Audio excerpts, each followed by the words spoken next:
Hello everyone, welcome to your own channel ABCD of UPSC, and now we are 169 days away from our UPSC CSC Prelims 2025. So I hope everyone is doing well and great and studying hard. So let's start today's discussion. So our today's point is CSAT C. So see, you have to only score 66 marks in CSAT. That means it is a qualified paper. सिर्फ 66 लाने हैं, उसके बाद आपका job done है ना. So you don't have to top in that. So you need to study calculative. Because GS में ज़्यादा टाइम देना है आपको. सबसे पहले क्या करना है, okay, first of all check where do you stand, है ना. Give 3 to 4 papers. I will suggest कि 2021 से 24 के सारे पेपर लगाओ with a 2 hour time frame and a OMR sheet, so that आपको पता चले कि आपको कितना टाइम राउंड करने में लग रहा है ना, कितने टाइम में आप कितने क्वेश्चंस लगा पा रहे हैं. सो आप देखो फिर उसको कि आपको 66 आ रहा है या नहीं आ रहा है ना. एंड कंसिस्टेंटली आप कितने अटेम्प्ट कर पा रहे हैं. एक आइडियल अटेम्प्ट होता है 50 to 60. Do not try to attempt 80 questions, है ना.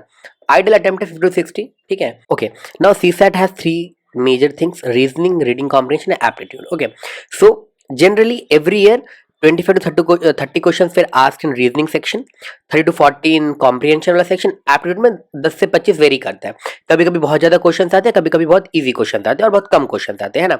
सो एंड सीसैट में क्या है, 80 क्वेश्चन आपको मिलेंगे करने के लिए, 2.5 marks each, total 200 marks. Qualifying है 66 मार्क्स. ओके, यानी इन जनरल आपको 27 से 28 क्वेश्चन राइट टिक कर रहे हैं, है ना, विद नो एरर. ओके, तो आई विल सजेस्ट कि आप कितने क्वेश्चन करो, आप 50 क्वेश्चन टिक करके आओ, है ना. अगर मान लीजिए 15 गलत भी होते हैं एंड 35 ठीक होते हैं, देन भी लाइक 35 में 2.5, 35, 70, कितना हो गया, 87, है ना, पॉइंट समथिंग. चलो 87 मार्क्स आपके आ रहे हैं, ठीक है ना.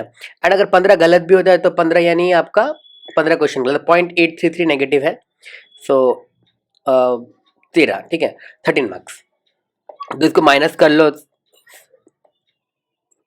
74-75 मार्क्स आपके इजीली आ जाते हैं अगर आप 50 क्वेश्चन का टारगेट लेके चले. सही सही करना है ना. Do not try to attempt more questions, है ना, कि आपको 80 अटेम्प्ट करना है, टॉप नहीं करना है आपको. Do not try to make question with logic and no wake marking. हाँ, ऐसे ही कुछ भी नहीं कि एक रीडिंग कॉम्प्रिहेंशन पढ़ा, आपको लगता है ये टिक हो गया, ये टिक हो गया, है ना. कुछ चीज़ें मार्केट में बहुत ज़्यादा चलती है कि एक्सट्रीम स्टेटमेंट है रीडिंग कॉम्प्रिहेंशन का तो काट दो क्योंकि वो तो पॉजिटिव ही होगा हमेशा. ऐसा नहीं होता. समटाइम जो रीडिंग कॉम्प्रिहेंशन गिवन रहता है वही एक्सट्रीम स्टेटमेंट्स के साथ गिवन रहता है. सो लॉजिकली आप इसको सोचो, पढ़ो पूरा, फिर आपको जो लगता है उस हिसाब से मारना, ठीक है. No wake marking. Okay, so this is all about CSAT. हाँ, so if you are a first attempter तो एक चीज तो सबसे ज्यादा मैटर करती है, that time management thing. CSAT में टाइम मैनेजमेंट की प्रॉब्लम होती है. आपको लगेगा कि आपको 80 क्वेश्चन आते थे, आप और भी ज्यादा ट्राई कर सकते थे, और भी ज्यादा अटेम्प्ट कर सकते थे, बट नहीं कर पाते बिकॉज टाइम कंस्टेंट रहता है, टाइम बहुत कम रहता है. ओके, एंड ट्राई जब आप PYQ लगाओ यहाँ से यहाँ तक के, है ना. So divide your time into 1 hour का पहले, फिर 30 मिनट, फिर 30 मिनट, और कोशिश करना फर्स्ट 1 hour में ही आपके एटलीस्ट 27-28 क्वेश्चन निकल जाए.